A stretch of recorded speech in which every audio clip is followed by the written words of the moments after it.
Now, I haven't even finished this book yet. This book is called My Husband, Betty. But I've taken so many notes that if I don't make a video now, when I eventually do make the video, it's going to be like 20 minutes long, and I lose interest. I wouldn't want to watch a 20-minute long video of anybody, to be honest, let alone myself. My Husband, Betty. Love, Sex and Life with a Crossdresser by Helen Boyd. Now, this book isn't the book that I'd go into a library or order online offhand, right? Because there are so many other books that I'm quite interested in reading. But it was given to me by my director of the next project I'm working on to, understand and empathize and get into the mind of a crossdresser. Because the next project I'm working on involves that in some way, shape or form, but I'm not going to divulge because that's not what this is about. I'm not even going to really talk about, I don't think I'm really going to talk about the cross-dressing aspect of this book. I think because what jumped out for me the most is the way a woman who has a cross-dresser as a husband, via him, perceives how women are seen in society. And I always find that particularly interesting in the sense that we live in a patriarchal world, right? And to deny that as a thing is a bit, I don't know, ignorant, maybe even arrogant to an extent. But we're socialized. I'm socialized as a woman as someone who identifies as a woman, who was born in a female body and identifies as a woman. I know that I don't wear certain types of clothes because that would, for some reason, suggest my sexual availability to whoever saw me wearing that outfit, male or female, right? So when I was reading this book and I was coming across things that, men who dress a lot of the men who dress as women who go on femme, wear all like the slutty high heels or the garters or plunge bra and stuff, and that's only because of how women are perceived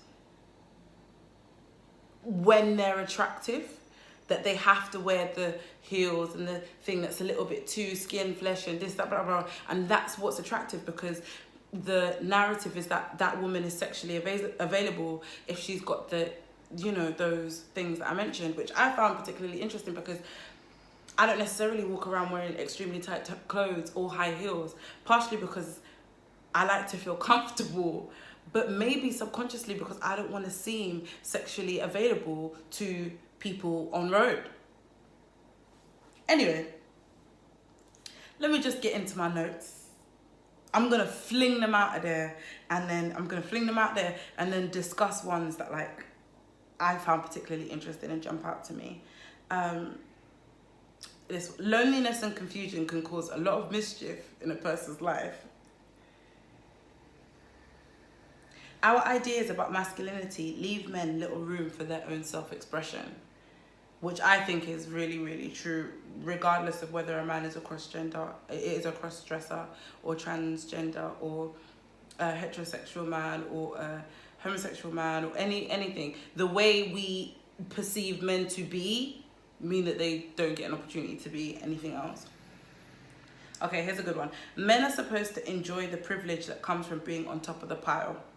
They certainly are not supposed to reject it, which is why people get angry when a man, I guess, might cross-dress because he's rejecting the whole top of the pile masculine thing. Anyway, we are all, as a culture, committed to believing that men are in control because we live in a patriarchal society. We raise them to be leaders and offer them no other option. Which is really, I found that really interesting, that if you give someone a set of rules to be a type of way and not allow them to bend the rules or explore the rules or explore outside of the rules or just chuck the rules out altogether, what are we all left with? And I think that's extremely unhappy people, men or women. Do you know what I mean? Okay, so then we go into this. Men objectify women, and I have my own thoughts on this personally anyway. But when I was reading the book, yeah, I was like, oh my God, that's how I feel. So I got really excited. So men objectify women, meaning they see them as objects, not people. And what else can we expect when a man tries to replicate something he doesn't understand in the first place? That goes back to the whole thing about men who cross-dress end up wearing like sexy high heels and the lingerie and the stuff like that, because that's what women are in society, the means for sex, the means for reproduction, as opposed to autonomous individual humans who have their wants, needs, desires, ambitions, dreams, and all this other stuff.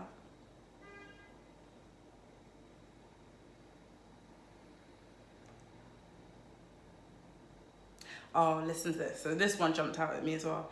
Many men and women do not realize how naturally women put their needs aside for the sake of their husband or family.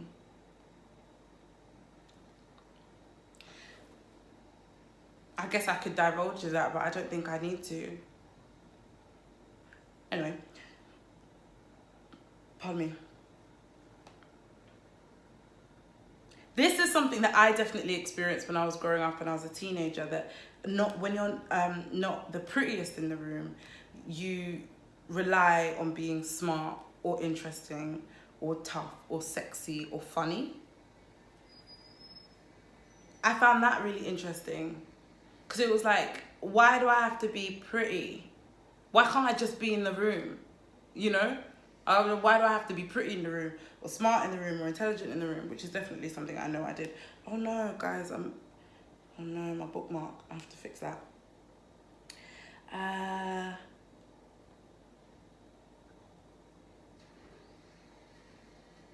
Amor vincit omnia. I don't even know if I said it right. Which means love love conquers all. I believe that. I believe in love, but not just like the intimate love, but the love that allows people to be people. Because humans are not perfect. And the more we try and stick to what perfection should or might look like from the eyes of the outsider, I feel like we only set ourselves up for failure. Love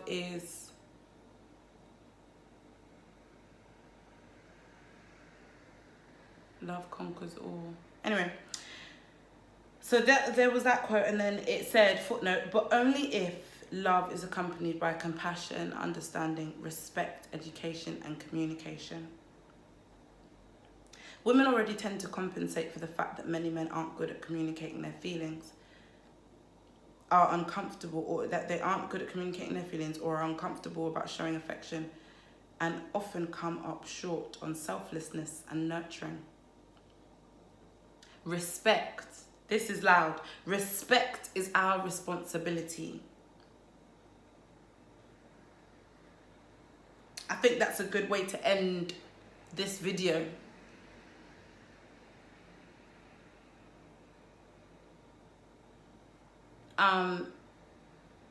I think it's a wicked book, and I think it's a book that, you know, if more people in the world could read, a lot of people would find a lot more freedom.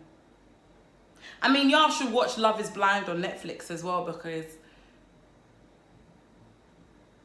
there's some stuff going on there. Last couple of 30 seconds. Worrying about tomorrow only ruins today.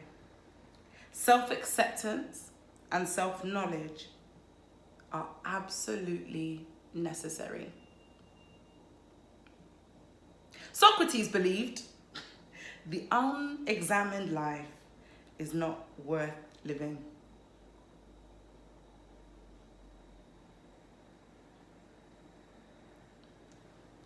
Yay. Bye.